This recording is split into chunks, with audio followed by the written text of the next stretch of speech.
All right, what is up, my friends? Complete set review, Kaldheim. I'm here with Mjolnir, and we are ready to look at all the blue cards. Just like white, of course, you missed it. We're doing our full set review.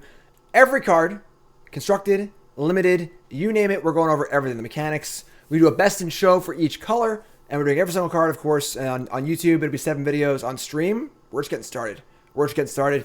We did white, and now it's time for blue. That's right, blue, the best color in Magic. And let's get started here with a whopper. Allround God of the Cosmos. Odin. Odin is king. Allround God of the Cosmos. Thanks to sub, appreciate that. 5 mana for a 1/1. Alright, not a great start. Legendary creature, God. Allround gets +1/+1 for each card in your hand and each foretold card you own in exile. So, right off the bat, that's like a decent, we've seen this sort of like creature the size of your cards in hand effect before. Aeon Chronicler and stuff like that. So, right off the bat, it's like going to be at least a 3/3 or a 4/4 probably. It's definitely, the sizing is not what it looks like. So, that's kind of cool. Beginning of your end step, choose a card type, then reveal top 2 cards of your library. Put all cards of a chosen type into your hand, the rest in the bottom of your library. So, I choose land, and I get some lands, right? If only there was a way to ensure we knew it was on top of our deck. The backside. So, this is all the gods are modal double face cards. The mechanic returns. You can choose to play one side or the other, and the backside is Haka. Whispering Raven. 2 mana for a 2/3 flyer. It's pretty good stats by itself, honestly. Whenever Haka Whispering Raven deals combat damage to a player, it bounces back to your hand and then Scry too, which is kind of cool because then you can recast it as Allround God of the Cosmos. That's kind of cool. And then you know your top 2 cards you just scried, and then you can use the ability miss. So this card's pretty sweet, honestly. The fact that it's fail state, so say, you have this kind of like grindy card advantage card. It's kind of expensive. Doesn't really affect the board super well. And you're playing against mono red. You're like, oh crap, I need a blocker. Well, there it is. A 2/3 flying blocker on turn 2 isn't bad. It doesn't die a Bone Crusher Giant. It can block a 2-drop or block a 1-drop. That's fine. Very, very fine. So definitely like a solid, A or B plan here, which is kind of nice. And of course, again, it's just a good card draw engine. You can play it. It's pretty big. It draws cards. This is just a really solid card. Now, what deck wants this card? This feels sort of like Scarab God-y to me, in that it's like this big, kind of slow sorcery speed threat that's very powerful, but like isn't really perfect for a control deck. It's kind of cool for a mid-range deck, but not really sure. It's double blue. This is definitely more of like a mid-rangey card, I think. Kind of card you want to like ramp into, or you want to like play in your kind of good card deck. Which is fine. Definitely what it does. And it just like, it hits both sides pretty well. Just a good card. It's just a good card. What deck wants it? Not exactly sure. I would imagine mostly like kind of like powerful, mid-rangey good stuff decks. There aren't really many like synergies to this card. It's not like you're gonna like flicker it with Yorion or something, it just kind of like does what it does, but that's cool. That's cool. The Raven by itself is not great because it bounces back to your hand. This is not an aggro creature at all. Like if it was a 2/3 flyer for 2, it stayed in play. Sure, that'd be really, really cool. But whenever you attack with it, it bounces. So it's not really like an aggressive card. Definitely more mid-range card. Very, very cool though. Pretty exciting first card here for blue, honestly. You can flicker it, and it will come back as Odin. Yes. So if you flicker a flip card, it always comes back at your front side, which is kind of cool. Which is a thing. If you're flickering it, which is kind of cool. But sure. Cool. So that's that card. Next up is Allround's Epiphany. We have 7 mana for a take extra turn card. No! Flashbacks to Nexus of Fate. This is not Nexus of Fate. So, 7 mana sorcery speed Time Walk. You get 2 1/1 flying bird tokens. That part's really cool because part of what makes Time Walks actually good is to have things in play to take advantage of it. For those of you who have Vintage Cube before, you take Time Walk, like I got Power 9, this is great. Then you cast Time Walk on turn 3 with nothing in play, and you're like, that wasn't very good. That was just an Explorer. That wasn't very good at all. So you really have to have things in play to make Time Walks good.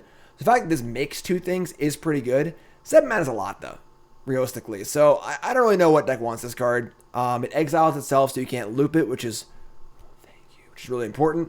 It also has Foretell. You can Foretell it for 2 and cast it for 6. That is 8 mana total, which is also kind of Kind of a cool card. I mean, I doubt this will see much playing in Constructed. Very good limited, definitely for sure.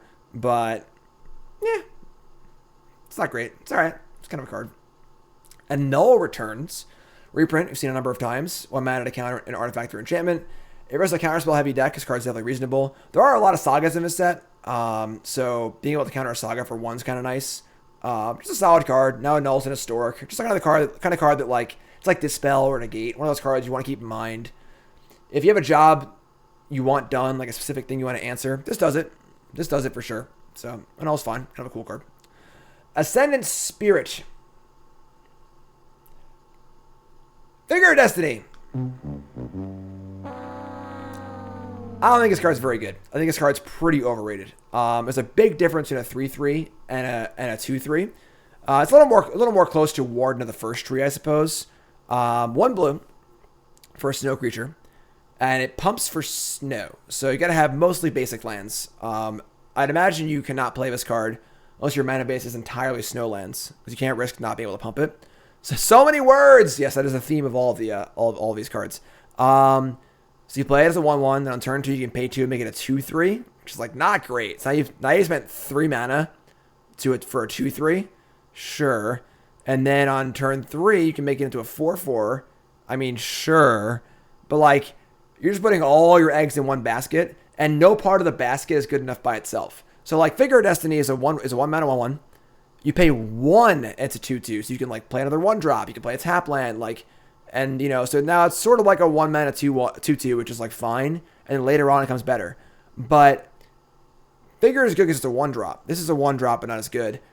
Ward of the First Tree was the 1-drop where you pay 1 for itself and pay 2 to make it a 3/3. Still only okay. As if it just dies, if you don't perfectly curve with it and it dies, you're blowing out on tempo, you know. And you just can't afford to put a bunch of mana into one card these days. It's just like tempo is such a huge thing. You're not developing your board at all. You're building a house of cards, and it gets killed, and it dies. So, like, unless there's some reason you want to be playing a lot of spirits in your deck, or you want to be playing a lot of snow creatures, or you want to be playing a lot of 1-drops, this isn't very exciting. It's fine. It's playable. It's a card. It doesn't really excite me. The one thing that is kind of cool is if you have some way to make it into an angel, you can skip right to the last one. I saw someone saying you put the... it's like an aura. It makes it changeling on it. That's kind of cool. But for the most part, this card's pretty medium. It's okay. It'd probably see a little play. It's not super exciting. People are disagreeing with me in chat. That's fine. I'll allow it. I'll stand by it. This card is playable. Don't get me wrong. This card is definitely going to see play. It's definitely a fine card. But it's not like an archetype, like, staple. Like, this card is, like, it's just fine. It's kind of like a filler card. So, people are saying a sideboard card for control decks. Oh, we'll get to that. Next card's Augury Raven. 3 mana for a 3/3 flyer. Phantom Monster. Anyone? Okay, Boomer. Got it. So, with Foretell for 2 mana. Jeez, you're old. God. This is a solid draft card. I mean, a 3/3 flyer for 4 is already fine limited. You can Foretell it and play it for cheap later. This is just a good draft common. Nothing amazing, just solid draft common. You know, it's pretty cool. It's fine. Avalanche Caller, 2 mana for a 1/3. 2 mana to make a snow land you control into a 4/4 creature with hexproof and haste. That's pretty good, honestly. Effectively, it costs 3 because you're obviously using a land as well. But this is a pretty good effect. Real good limited card. Just busted. If you're mana flooded, super cool card. Probably not there constructed.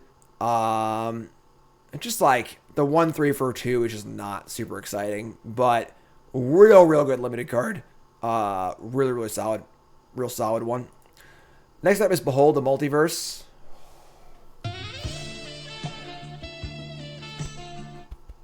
Glimmer of Genius is back. God, I love Glimmer of Genius. 4 mana, instant, scry 2, draw 2. But the real cool part about this card is it's got Foretell. So, when your blue-white control deck foretells a card on turn 2, Is it a Wrath? You want to play around slowly and not play your creatures? Or is it a Behold the Multiverse, in which case you played slowly and now they're drawing cards? So the little Foretell shell game is going to be really, really cool in like blue-white control and things like that. Again, this is not the most powerful card of all time, but this is definitely a solid effect for control decks. These kind of effects got pushed by the wayside for so long because Teferi, Time Raveler, and Narset were so popular, but they're back. All right, I'm ready to go here. I'm ready to go. Fine limited card. Definitely a cool card for Constructed. It's not a control staple, and we'll see why a little bit later, but definitely a very cool card. Pretty excited. Instant draw 2. I like it. I like it. Next up is Burgstrider. 5 mana for a 4/4 Snow Giant Wizard. So Giant and Wizard relevant type. Snow relevant type. 5 mana for a 4/4 is fine. Comes into play, you can tap an artifact or a creature an opponent controls. If you spend any amount of snow mana at all to cast this, doesn't untap till next turn. This is a solid limited curve topper. If you turn this card on consistently, this card's good. 4/4/5 is like, it's fine. It has relevant typings and stuff, but tapping their thing and leaving it tapped is really, really great. You know, there's been tons of 2/2s over the years in limited that do this effect. 2/2 for 3. 4/4/5 it's a more important turn, and it's more relevant as far as the battlefield goes anyway. This is a real solid draft common. Real solid draft common. Like it a lot. Don't put this card in your constructed deck. Okay. We gotta talk. I'm about to drop some knowledge on y'all. Bind the Monster is to Constructed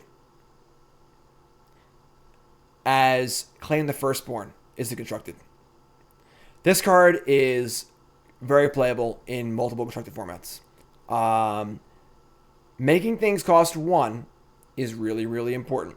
Threaten, not very exciting. You know, a big expensive threaten effect maybe is okay in limited, has some extra effect, but just too expensive for constructed. As you see from Claim the Firstborn, when you make it cost 1, well, now we're talking. All right, so 1 blue for an aura, enchant creature, comes into play, you tap the creature, but it deals damage to you equal to its power. So it gets that shot in, but not preemptively.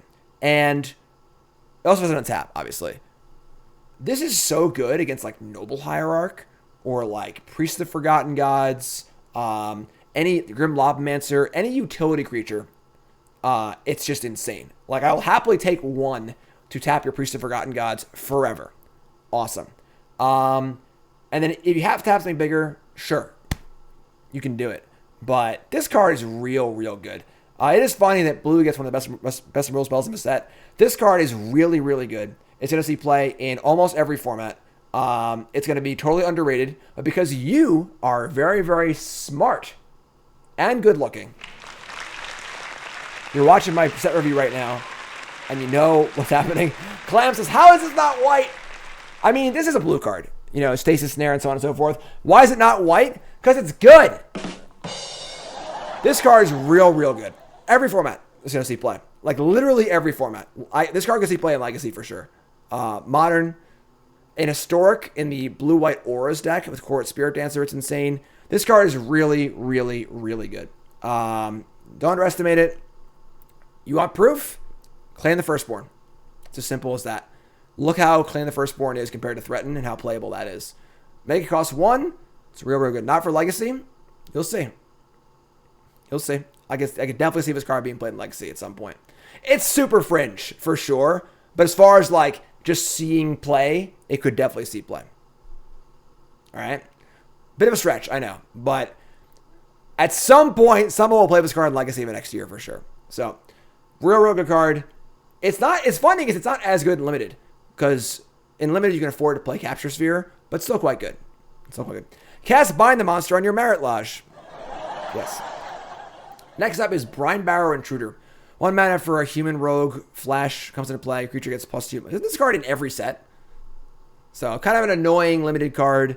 I mean, if mono reds are a really big deal in Standard, this is like a decent sideboard card against it, but this is not really a constructed card. Yeah, it's just an okay draft card. Oh my god. Oh, where are my reading glasses? I don't even need glasses. There's so many words in these cards. There's just so many words. Okay. This card is really good, though. Cosimia, God of the Voyage. 3 mana for a 2/4. That's not bad. At the beginning of your upkeep, you may exile Cosimia. If you do, it gains whenever a land enters the battlefield under your control. If it is exiled, you may put a Voyage counter on it. If you don't, return it to the battlefield with X plus the most one counters on it and draw X card, where X is the number of Voyage counters.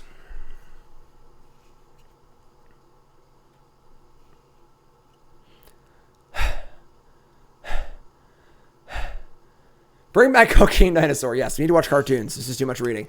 So basically, at the start of your turn, you can put this in exile. And whenever you play a land, you can put a counter on it or bring it back to play. And then when you do bring it back to play, you draw cards and put counters on it, equal to the number of Voyage counters on it. It's a lot of words. All right, it's a lot of freaking words. This card's really, really good. Definitely really solid card draw engine and so on and so forth. But the real draw is the backside. Everyone loves a good backside.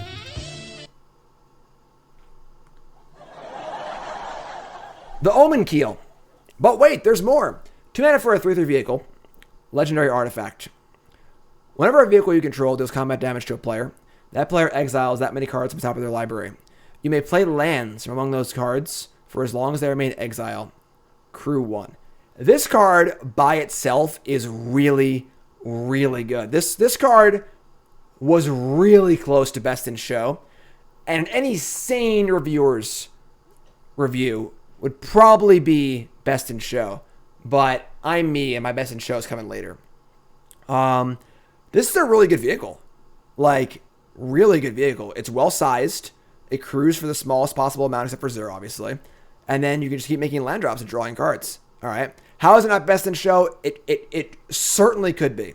So this card by itself, the Omen Keel, is already very, very good. Cosimia, God of the Voyage, is also pretty good. I mean, it's weird, but it is kind of a cool card draw engine that's also a decent size stats. Both of these together, I don't know what deck wants this. It's just another one of those cards that just has a million words on it, and it's definitely individually powerful. Where does it go? Not sure. It is legendary, you know. This is more of like a beatdown kind of card. So like, is there like a blue beatdown deck that wants this? Maybe. Obviously this is worse than Smuggler's Copter, but it's just really, really good. There's just a lot of freaking words here though, and there's a lot of power here for pretty cheap costs on both sides. A 2-drop and a 3-drop, they can both draw, a lot of card advantage, are decent size, a lot of options. It's really, really good. This card is just really, really, really good. In a sane world, it'll be best in show, but best in show is coming later. All right, best in show is coming later. Shark Bomb, message me in Discord.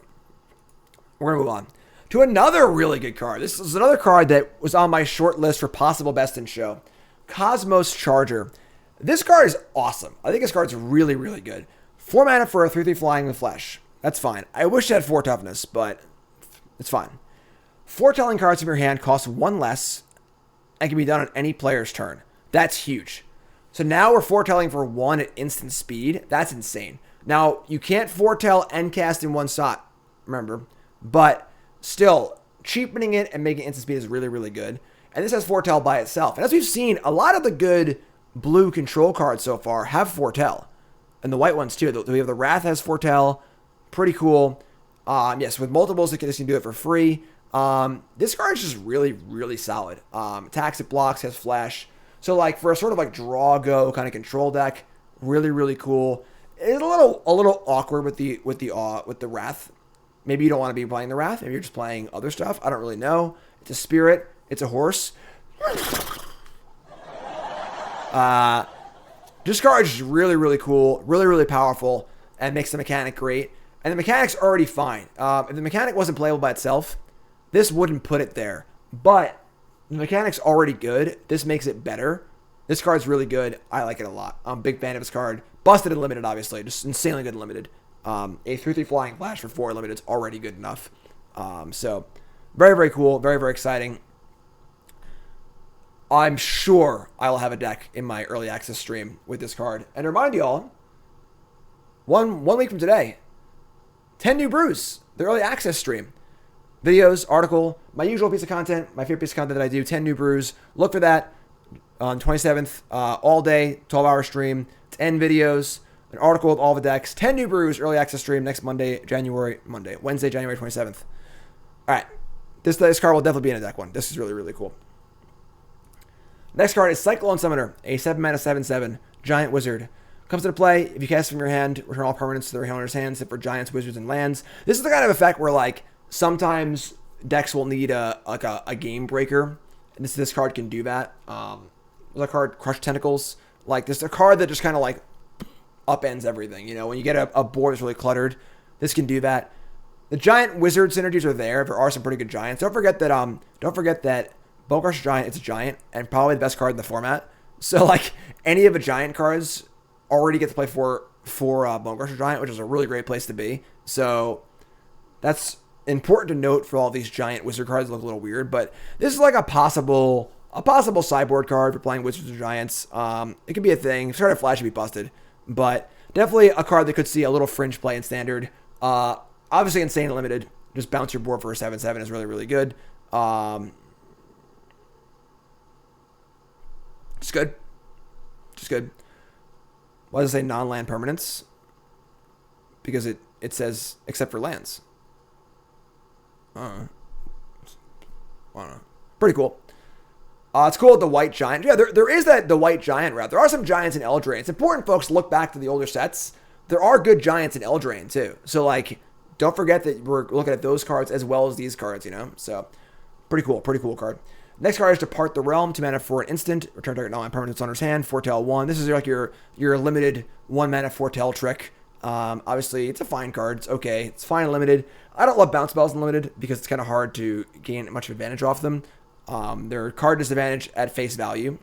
Crocs is also a giant. And so is Euro. Not Euro. Not in Standard. Nope. Nuh-uh-uh. So, just a fine bounce spell. It's okay. It's not great. I don't love it, but it's fine. Disdainful Rogue returns. This is a really good card to have in Standard. I like this card a lot. It counters things that are expensive, and Standard's often about expensive things, so having a way to kind of fight the haymakers for cheap is really cool. Happiest cards in Standard, and definitely a good sideboard card limited. They can be main deckable too, honestly, if you're like leaving mana up. Aspiring Spike. Holy shnikes. I gotta make a lightning helix emote fast. Aspiring Spike with a huge raid. Thank you so much, Aspiring Spike. I really appreciate that. Shout out to Aspiring Spike in chat. Aspiring Spike's obviously awesome. Great content creator. Tons of modern, tons of Jess Guy stuff. Aspiring Spike, you the bomb. Thanks so much. I appreciate it. All you new folks, yeah. Put your helixes in chat. If you haven't followed the stream, welcome everyone. My name is Jim Davis. We're doing a full set review right now. You're pretty early. We did white, but no one cares. And now we're just starting in blue, and we still have a bunch of stuff to do. We're be on for a long time. Anything you missed will be on my YouTube, all right? Thanks for the raid. Appreciate that. Aspiring Spike, much love. Thank you so much. But yeah, stroke's great. Obviously, Aspiring Spike loves a good stroke. What?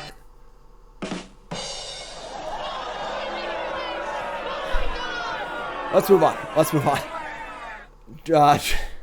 Drugger Thought Thief. 3 mana for a 3/2. When it comes into play, look at the top card of your target player's library. Put that card in the graveyard. So, just a limited filler card. Pretty bad body. Just not a great card. You can put a card in the graveyard for to fulfill some of your synergies and stuff, but it's not a very good card. One card's not enough. Just a pretty mediocre filler limited card. Oh boy. Frost Auger. So someone was saying that the new Figure of Destiny would be a good sideboard juke for control decks. This is your sideboard card. All right. I've played, Azure Mage, Fathom Feeder, you name it. If it's a 1 or 2 mana blue creature that draws cards post sideboard for a control mirror, I've played it. And this card is something. 1 blue, snow. This can draw a card almost every turn if you're playing snow cards. Obviously, all your lands are snow in theory. And then, like, this can get snow spells. This can get snow creatures for 1 mana. And it's a 1/2. This card is awesome. This card is so good. Just really, really, really good. We've seen scrying sheets, obviously, in older formats. This card's just so good. I could see this card seeing play in, like, maybe like a blue-green, like, snow creature deck. Cyborg card for a control deck. This card is just going to draw a lot of card. Magus of Sheets. Yeah, basically. Real good. Real good. Very good in limited, obviously. It's honestly worse in limited because you can't have as many snowlands and snow permanents, but this card is going to see a lot of play constructed. This card is awesome. This card is super, super awesome. I love it. Real good card. Frost Spaghetti. 3 mana for a 3/3, or 4 mana for a 3/3. Can be unblockable. Just solid draft card. Good curve filler. Good way to close games out if you need that. Just solid draft card. Frostpire Arcanist. 5 mana for a 2/3 giant wizard. Costs 1 less to cast if you control a giant or a wizard. Excuse me. It comes into play. Search your library for an instant or sorcery with the same name as a card in your graveyard. Reveal it, put it in your hand, then shuffle your library. Very weird, finicky card. Not playable and constructed. And then in limited, you have to have like multiples of the same sorcery or instant. Like 4 mana for a 2/5 is fine, but this is just like a real. You must draft Snowlands. Yes, there'll be a Snowland in every pack. You have to draft them. Giant's Amulet. So this is part of the cycle of equipments that have a creature attached to them. I think all of these are great and limited. 1 blue for an equipment. Equipped creature gets +0/+1 and hexproof when untapped. Equipped for 2. So not a great equipment, but you can pay 5 mana total and get a 4/5 with that ability, which is really, really good. And then when it dies, like a 4/5 with that ability is already fine in limited. And when it dies, you just have this equipment just laying on the battlefield that you can, when you're mana flooded, you can move it around and gain some value off of it. So I think all of these equipments that make creatures are really, really good and limited. And this one's no different. Very, very solid card. Very, very solid card. Glimpse the Cosmos. Oh boy. This is a tale of 2 stories. The first story sucks. 2 mana for a look at the top 3, put 1 in your hand, rest on the bottom. Sorcery Speed anticipates really, really bad. All right. We've seen that with Siva Truth, where it's like an anticipate for Sorcery Speed that has upside. The front part of this card just sucks. You never want to cast this card. It's just tempo black hole. It's slow. It's clunky. It's just not good. However, as long as you control a giant, you can cast this card from your graveyard by paying 1 blue and then exile it. That's really good. So a 1 mana anticipate is basically like a super ponder. And that's awesome. That's really, really good. But the problem, of course, is has this card get into the graveyard? We don't want to front cast this card ever, basically. So there's some reasonable way to put this card in the graveyard for value. That's awesome.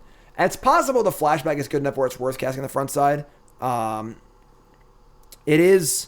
The backside is really, really good. Play a Burgstrider Giant, but pay 1 blue, draw a card. That is very good. I'm just worried the front side is just so bad. It's just so bad. So we'll see. In limited, this card's great. Just card advantage for sure. But in constructed, I'm a little worried about this card. I think the front side's really, really bad. If you can mitigate the front side in some way, then sure. But you risk like spinning your wheels too much, which is a common problem that Izzet decks have. So we'll see. We'll see. We'll see.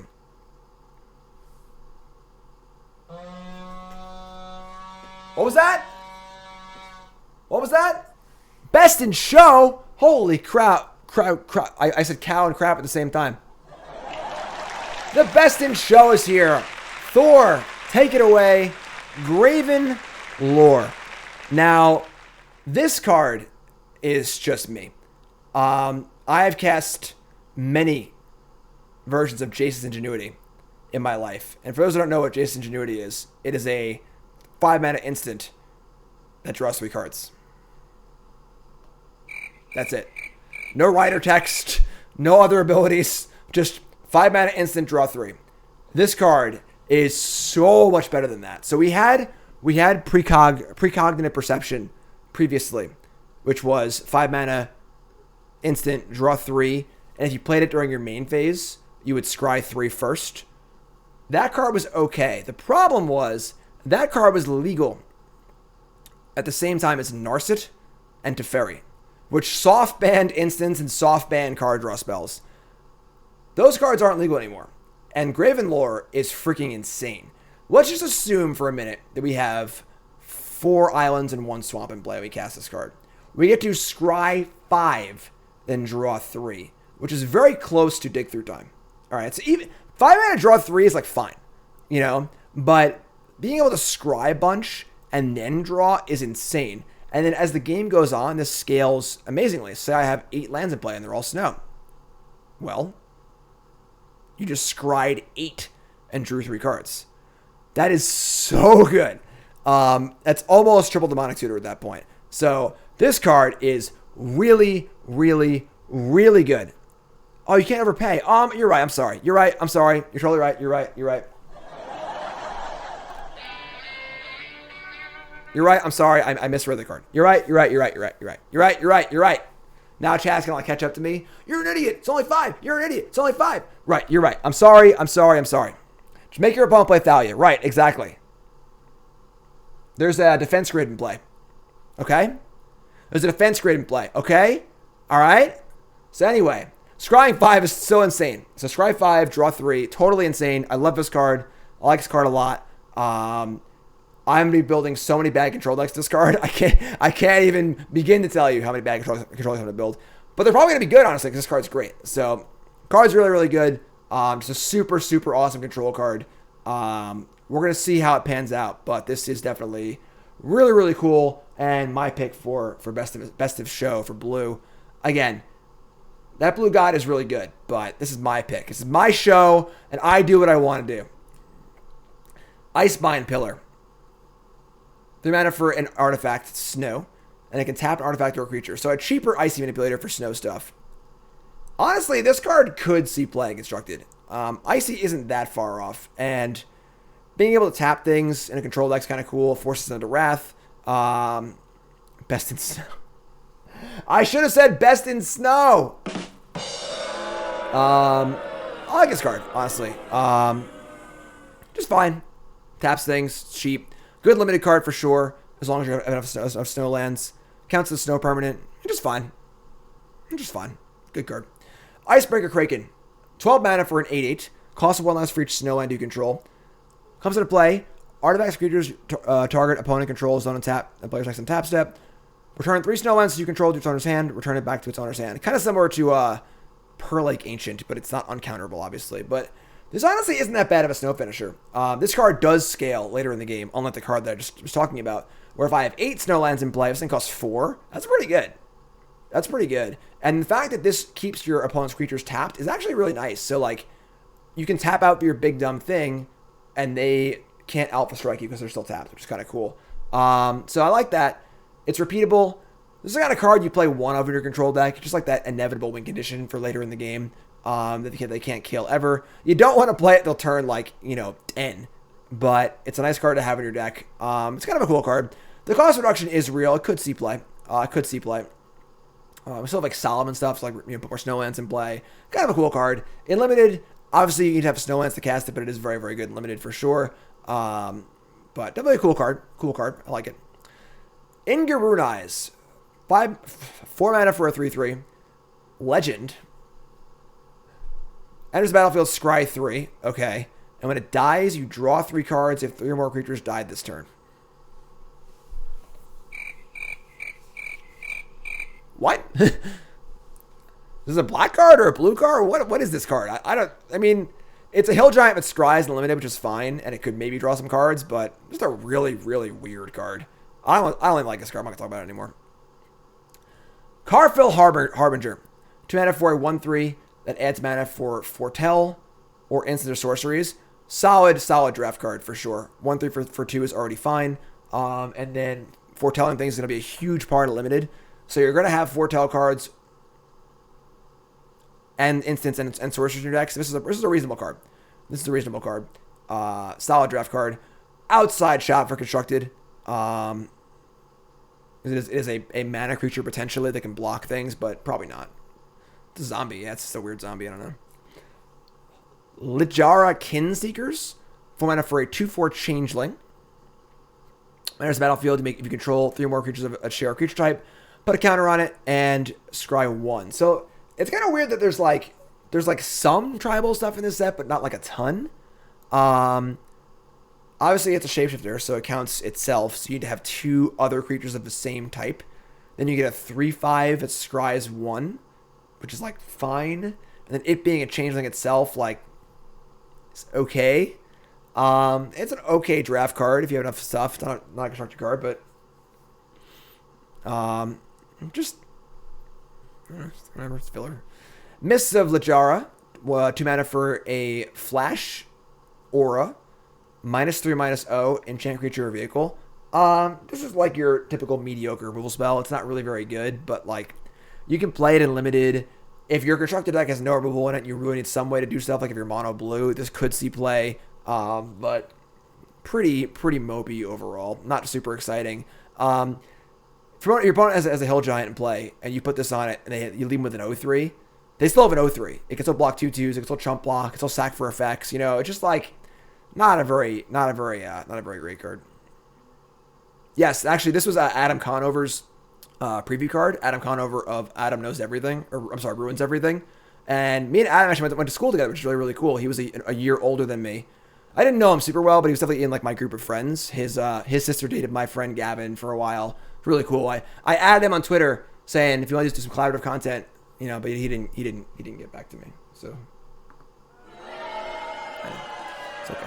Mistwalker, 3 mana for a 1/4 flying changeling, and you can pay 2 mana to pump it. Just a solid draft card. 1/4 flyer for 3 is like honestly fine. It's a decent blocker, and then it can pump, deal damage later in the game. It's just fine. Solid draft card. Mystic Reflection, 2 mana for an instant. Choose target non-legendary creature. The next time one or more creatures or planeswalkers enters the battlefield this turn, they enter as copies of the chosen creature. This is just such a weird card. Like, yeah, you can do some weird stuff with this. You can copy stuff. Copy a chosen creature. Foretells for blue. I don't know. It's your opponent's stuff too, sure. If you start on it, creature. I just don't think this card's very good. There's just so many hoops to jump through here. So like, you start knowledge of a creature. So I guess like if they have a Llanowar Elf in play and they play a Steel Leaf champion, you can make the champion to a Llanowar Elf. Like sure, but why not just play Remove Soul? You know, like or Essence Scatter or whatever. You know, like I don't know. Seems like a pretty hokey card. It can do some cool things, but like it just seems very inconsistent and kind of I don't know. Next time one of our creatures are planeswalkers. Yeah, like it seems like a kind of a combo piece for sure. Sure. I don't know. This is the kind of card people like get really like starry-eyed about. Then they play it and just like it just doesn't work because like one thing doesn't line up properly and doesn't do anything and they get really unhappy about it. So I don't know. It's all right. It's kind of interesting, but I'll let Saffron all deal with that one. You know, Orvar, the All Form, 4 mana for a 3/3 changeling legendary. Whenever you cast an instant or sorcery spell, if it targets one or more other permanents you control, create a token that's a copy of one of those permanents. Okay. Whenever a spell or ability opponent controls causes you to discard this card, make a token that's a copy of target permanent. So that second part's almost flavor text. And then middle part, so you have to cast a spell that targets something you control to make a copy of it. Words! There's just too many words. This all seems like a very hokey card. This is like, what was that card? The Red Goblin? It's like a 4 mana 3/3. Like targeting your own stuff with things for value is just asking to get blown out. You know, all giant growth my thing and make a thing. I'll terminate it. You're dead. You know, Zada, that's the one. I don't know. It's just like a hokey card. It's fine and limited for sure, but I don't know. I don't like it. Puffering Hawk, 2 mana for a 1/2 flyer. Pay a snow and loot. Solid draft card. 1/2 flyer is snow. You can loot. It's definitely a really solid draft card. You can target lands. Sure. I mean, is making land tokens good? Like, what instant are you playing at targeting land, you know? So, looters are always good and limited. Better in steel than draft, but always fine. The 1/2 flying bot is also kind of reasonable. It's also a snow card, which is relevant too. It's an okay draft card. Raven form. Why isn't this card white? 3 mana for a sorcery. Exile an artifact creature. Its controller puts a 1/1 bird token into play. Why is this card white? Why is this card better than like every white removal spell in the set? I'm just saying. Just saying. Why? Anyone have a reason? Anyone have a reason? Didn't think so. This card could see play constructed. And then it's definitely a fine card limited. But it's stupid. It makes me mad. I'm done. Reflections of Lejara. 5 mana for enchantment. Enters battlefield, choose a creature type. Whenever you cast a creature of a chosen type, copy that spell. Oh, you are going to see this card on Mog Monday. For sure. For sure. Is this card playable and constructed? Well, that's just some dumb combo. No. But is this card fun? Hell yeah, this card's fun. Goblin Pool Party. If a deck's already been named, God, coming to a Mog Monday near you. I'm pumped. This card's super fun. Tapping 5 mana to do nothing is obviously not a constructed thing you really want to be doing, but really, really cool. It does copy tribal spells also, which is kind of cool too. So I like it. Pretty fun card. Definitely cool, and I'm happy this card exists. Goblin Pool Party coming to a Mog Monday near you. Run ashore. 6 mana. Instant. Choose one or both. Owner target non-land permanent puts the card at the top or bottom of the library. And return target non-land permanent. This is like this. This is one of these cards in every set. It's like the big 6 mana common bounce spell to break board stalls. These cards are almost never good. If you really need a way to break through, sure. But it's just not great. I mean, the fact that it actually removes a card is kind of nice, but it can just go on top of their library. So it's not pure card disadvantage, but these cards just are... You got to be desperate to want this card limited. It's just not particularly great. Rune of Flight, 2 mana for this is the blue rune. Enchant a permanent. Comes up by draw a card. If it's a creature that has flying, if it's an equipment, it can give the creature flying. Can I have some cartouche of knowledge, please? Where's the +1/+1? Pretty mopey. A fine limited card, because again, all the runes are fine and limited, because paying 2 mana to have a card equalness, not lose a card, but gain a small effect is worth it. But it's pretty bad. Like, Cartouche of Knowledge is just like much, much better. Saw it coming. This card is important. So we were talking about Foretell control decks. Well, really, really obvious card for Foretell control decks. It's Cancel with upside, as always is in every set. This Cancel is Foretell. So now our Foretell card could be a Wrath to play around, a counterspell to play around, or if we play around stuff, a card draw spell to draw cards. So definitely a cool card. Obviously fits well with the theme of everything else. Definitely a good card. I like this card a lot. It's not super efficient to foretell it. This card is definitely not busted. That's for sure. 4 mana for a counterspell is not super exciting, but it's fine. You know, Cancels obviously with upside is playable in standard. It's not great, but it's fine. It's fine. And then in limited, it's also fine. You know, probably a little better in limited than it looks, because being able to counterspell later on for 2 mana is actually pretty nice. So it's fine. You know, a little better than Cancel in limited. And then obviously a good constructed card. Strategic Planning returns. All the things I said about not wanting to cast, what was it called? The other card that looks at the top 3 cards are true about this card as well. This card puts cards in the graveyard, and that is relevant, because if you're playing some graveyard stuff, this can do that. You know, if we need to fill our graveyard, this does sort of achieve that purpose. If we're playing a graveyard synergy deck and we want to find a certain card, put cards in the graveyard, this card saw play in God Pharaoh's gift decks, sure, but you need to have a very good reason to play this card. It's just not super great. Otherwise, in limited, same thing. Just like not great. You know, you need to have something to do with your graveyard or something to do with casting spells, prowess, and so on and so forth. Just not great. Undersea Invader is a 6 mana flash giant rogue. Comes in tapped. Obviously, greatly reducing its viability in limited, because the best thing for a flash creature to do is is to ambush attackers. So, not great. A giant rogue is kind of silly, yes. It's big. You know, if you're playing a kind of like flashy deck in limited, you can end step it. It's a curve topper, but not super exciting, for sure. That's it. Kind of ending on a downer there, honestly. A little kind of a lame one at the end. But that's blue.